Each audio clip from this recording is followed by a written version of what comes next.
What do you think is better, this, or this? Do you subscribe to this channel to enhance your health, elevate your life quality, and avoid sickness and death? Or did the algorithm lead you here because you're interested in the health topics we often discuss? You know that the best tool to enhance your health is physical exercise. Luckily, science doesn't just focus on pharmacological studies, but is also keen on answering queries. What exercise and at what dose do the greatest benefits on mortality and morbidity occur? In other words, how should I train to delay death as much as possible?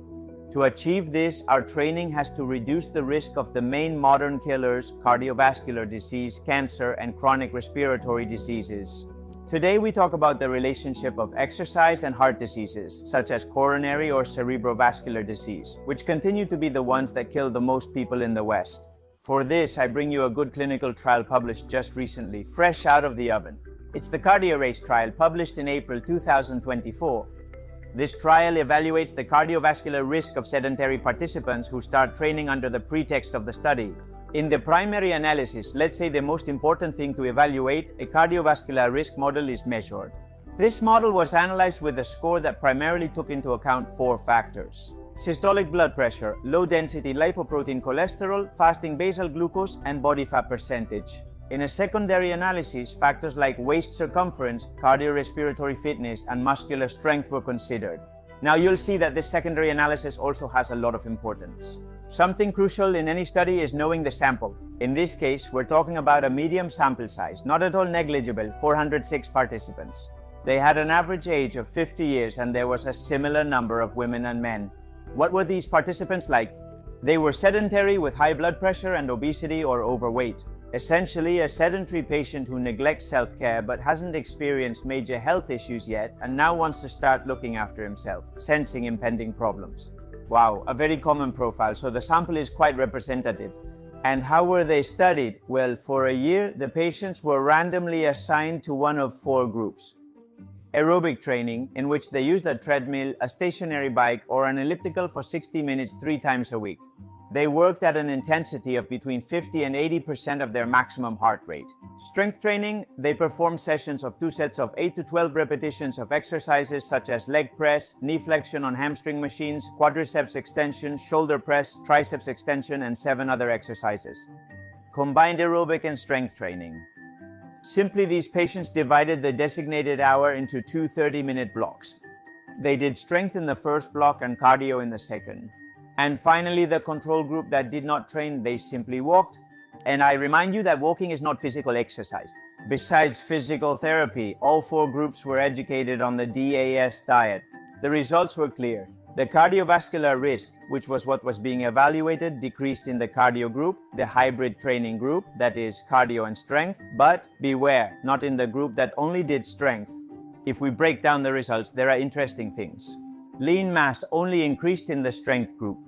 Cardiorespiratory fitness, determined with peak V2 max, especially increased in the aerobic group by more than 0.118 fluid ounces per kilogram of weight and minute, but also increased in the hybrid training group by more than 0.91 fluid ounces per kilogram and minute. And finally, the control group worsened its cardiorespiratory capacity in just 1 year, something that reflects the normal physiological decline of a sedentary person. Other interesting points of the study is not a weight loss study. A daily amount of calories was not counted or prescribed. This is interesting because we always associate exercise with weight loss. Here, participants were simply guided in a certain dietary style and their cardiovascular risk was assessed. I take this opportunity to remind you, exercise is not good because it causes weight loss. It is for hundreds of other reasons. Another interesting point is that other habits of these people remained stable during the year that the study lasted. Only the intervention of physical exercise was added, so the improvements achieved are attributed with quite confidence to this intervention. I also like that non-traditional and indirect markers of functional capacity are considered, such as cardiorespiratory fitness measured by peak VTW and strength.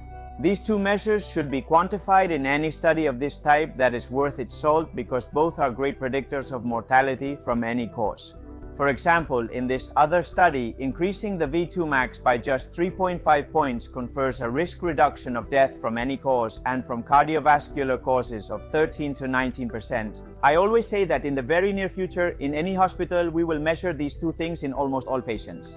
And notice one detail: despite the fact that the hybrid training group spent half the time each week exercising each type of modality, either cardio or strength, in general they achieved more advantages over the health markers analyzed than those who trained only one modality, cardio or strength, and obviously more advantages than the sedentary control group. And also in this work, an interesting question was answered: which of the improved factors among the primary outcomes contributed most to this reduction in cardiovascular risk? Well, in order of importance, the reduction in body fat percentage, followed by low-density lipoprotein cholesterol, systolic blood pressure, and finally glucose. So much for saying that having a lot of body fat is just a cosmetic issue. You may ask, Borja, how do I incorporate hybrid training into my everyday life? Based on numerous studies, it's clear concurrent or hybrid training provides superior cardiovascular benefits. We have only assessed cardiovascular risk here.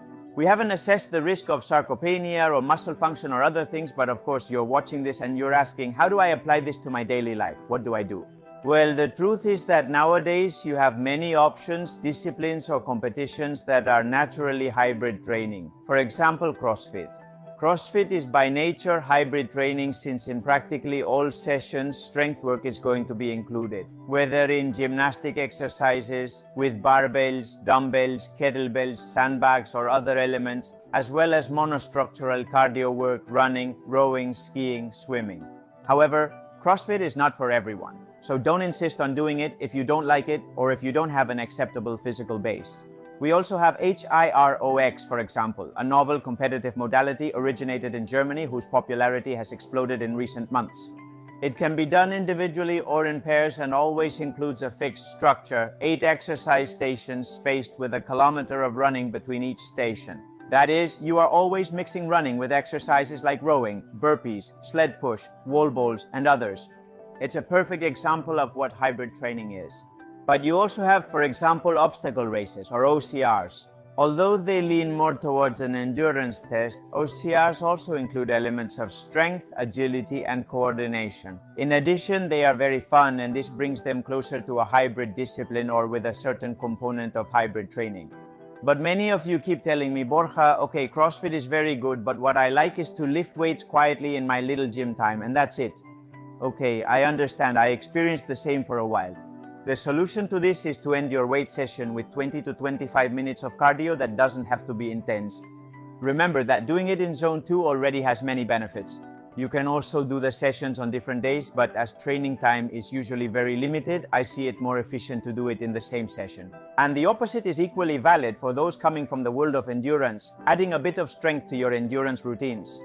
And we return to the same thing: you don't need to lift twice your body weight, but you do need an intensity high enough to create an anabolic signal in the muscle. In conclusion, if you are one of those who trains with the aim of optimizing your health to prevent disease, maximize your quality of life, or enhance your longevity, then the evidence is unanimous. Hybrid training is what you need. Although you can achieve benefits with disciplines focused only on strength or endurance, the combination of both establishes synergistic benefits. That is, here 1 + 1 is more than 2. Do you want to know what is the best exercise to prevent or improve depressive symptoms and your mood? If you're interested in another video, comment below. Yes, thanks for your attention, big hug, and continue empowering.